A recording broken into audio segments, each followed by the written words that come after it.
വനുഫിഖ ഫിസ്സൂർ, സൂർ എന്ന കാഹളത്തിൽ ഊതപ്പെടുന്നതായ ദിവസം.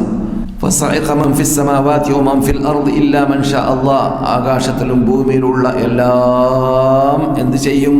ജീവനുള്ളവരാണെങ്കിൽ മരണപ്പെടും, അവർ നശിക്കും, അവർ ഉന്മൂലനം ചെയ്യപ്പെടും. ഇല്ലാ മൻ ഷാ അല്ലാഹ്, അള്ളാഹ് ഉദ്ദേശിച്ച ചിലരൊഴിച്ച്. അത് നമ്മൾക്ക് ആരാണ് എന്താണെന്ന് പറയാൻ പറ്റുകയില്ല. ثم نفخ فيه أخرى, പിന്നെ ഒരു ഊത്ത് കൂടി വേറെ ഊതപ്പെടുകയും ചെയ്യും.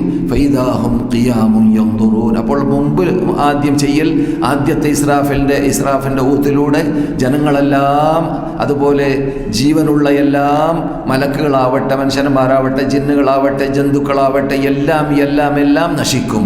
നശിച്ചു കഴിഞ്ഞിട്ട് അവിടെ അള്ളാഹു മാത്രം ലിമനിൽ മുൽക്കുൽ യൗം, ആർക്കാണ് ഇന്ന് അധികാരം എന്ന് അല്ലാഹു സുബ്ഹാനഹു വ തആല ചോദിക്കുന്ന ദിവസമാണ്.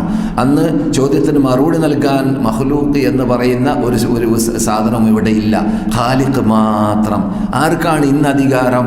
പണ്ടൊക്കെ ഞാൻ അധികാരസ്ഥനാണെന്ന് പറഞ്ഞ ഫറോവ ഉണ്ടായി, നമ്രൂദ് ഉണ്ടായി, അതുപോലെ അങ്ങനെയുള്ള രൂപത്തിൽ ജീവിക്കുന്ന പല പറക്കുന്ന ആളാണെന്ന് തോന്നിപ്പോയതായ മനുഷ്യന്മാരൊക്കെ ഇവിടെ ഉണ്ടായിരുന്നു. അങ്ങനെയുള്ള ആ രംഗങ്ങളൊക്കെ അവസാനിച്ചു, സമാപിച്ചു, അതിന് അറുതി വരുത്തപ്പെട്ടു. എന്നിട്ട് അള്ളാഹിൻ്റെ ചോദ്യമാണ് ലിമനിൽ മുൽക്കുൽ യൗം. അള്ളാഹു തന്നെ മറുപടി പറയുന്നതാണ് ലില്ലാഹിൽ വാഹിദുൽ ഖഹാർ, ഏകനായ മുഴുവനും അടക്കി ഭരിക്കുന്നവനായ ഖഹാറായ ജബ്ബാറായ റബ്ബുൽ ഇസ്സത്ത് ജല്ല ജലാലുവിനാണെന്ന് പറയുന്ന ദിവസമാണത്. ഈ സൂറെന്ന കാളത്തിൽ ഊതപ്പെടുമെന്നൊക്കെ പറയുമ്പോൾ കേൾക്കാൻ രസമാണ്, പെട്ടെന്ന് പറഞ്ഞു തീർക്കാൻ പറ്റും. സൂറെന്ന കാളത്തിൽ പാട്ടൊക്കെ പണ്ടൊക്കെ പാടാറുണ്ട്. എന്നാൽ ഈ സംഭവം യഥാർത്ഥത്തിൽ ഭൂമി മുഴുവനും തകരും, അതിലുള്ള പർവ്വതങ്ങൾ വരെ തകരും. പർവ്വതം പഞ്ഞു പോലെയാകുമെന്ന് ഖുർആൻ പറയുന്നുണ്ട്. പഞ്ഞു പോലെ. നാം ഈ ലോകത്തെ ഏറ്റവും വലിയ പർവ്വതമായിട്ട് ഗണിക്കപ്പെടുന്നത് ഹിമാലയാണല്ലോ.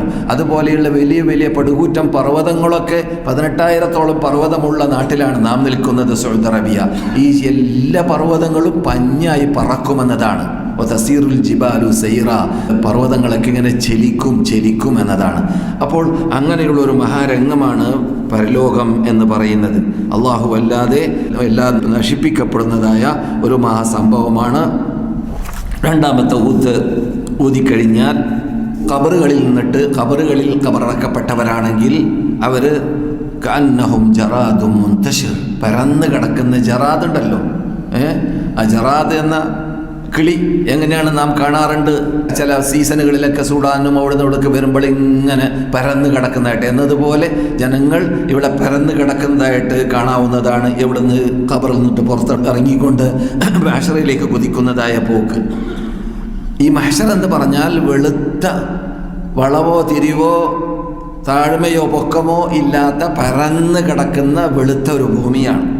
ലാ തറാ ഫീഹാ ഇവജൻ വല അംത, ഒരു വളവോ ഒരു തിരിവോ അതിൽ നിങ്ങൾക്ക് കാണാൻ സാധിക്കുന്നതല്ല.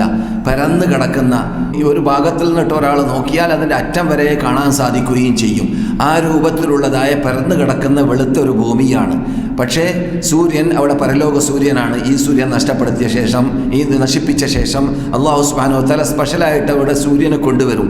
ആ സൂര്യൻ നമ്മുടെ മീതിയാണ്, ഏറ്റവും അടുത്താണ് നമ്മുടെ മീത്. മീല് മാത്രമേ ഉള്ളൂ. മീലെന്ന് പറഞ്ഞാൽ, മീലെന്ന് പറയുന്ന അറബി ഭാഷയിലുള്ള ഒരു കിലോ കൂടുതൽ, അല്പം കൂടുതലുള്ള മീലാണോ അല്ല നാം കണ്ണിൽ സുർമയിടാൻ വേണ്ടി ഉപയോഗിക്കുന്നതായ മീലാണോ, അല്ലാഹു അഅലം. ഒരു മീലിൻ്റെ അത്ര അടുക്കുമെന്നാണ് ഹദീസിൽ കാണുന്നത്.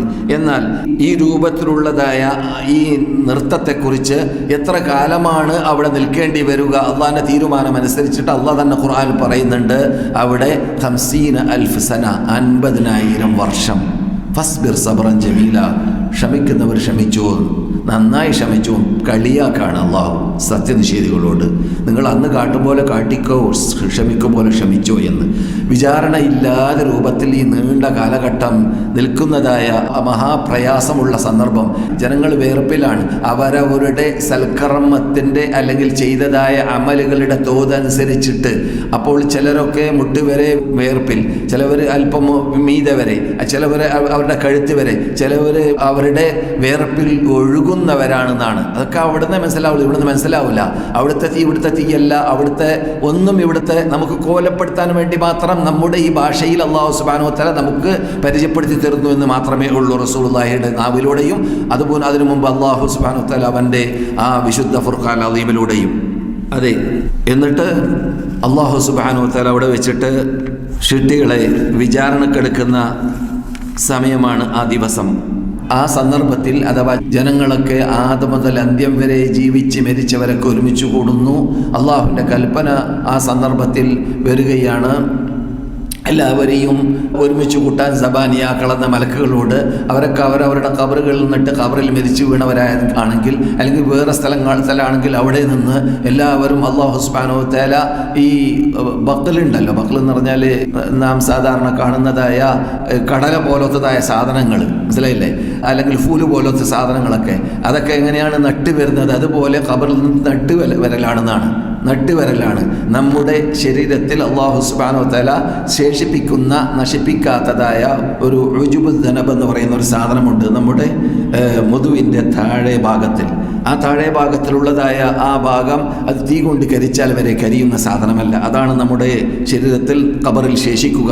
എല്ലാ മണ്ണ് തിന്നും. അത് മണ്ണ് തിന്നില്ല എന്ന് മാത്രമല്ല, അതിനെ തീക്ക് കരിക്കാൻ വരെ സാധിക്കില്ല. ചൈനയിലോ മറ്റോ ശാസ്ത്രജ്ഞന്മാരൊക്കെ കരിക്കാൻ പരിശ്രമിച്ചു നോക്കി, കരിഞ്ഞില്ല എന്നൊക്കെ കേട്ടിരുന്നു പണ്ട് കാലഘട്ടത്തിൽ. പറഞ്ഞു വരുന്നത് ബുഖാരിയിലുള്ള ഹദീസാണ്. റസൂൽ പറയുന്നുണ്ട്, ആ ഉജുബുൽ ദനബ് എന്ന് പറയുന്ന അതിൽ നിന്നിട്ടാണ് നട്ടുവരുക നാം മനുഷ്യൻ വീണ്ടും വളരുക. ആ വളരുന്നതിന് മുമ്പായിട്ട് അല്ലാഹു സുബ്ഹാനഹു വ തആല എന്ത് ചെയ്യും? മഴ വർഷിപ്പിക്കും.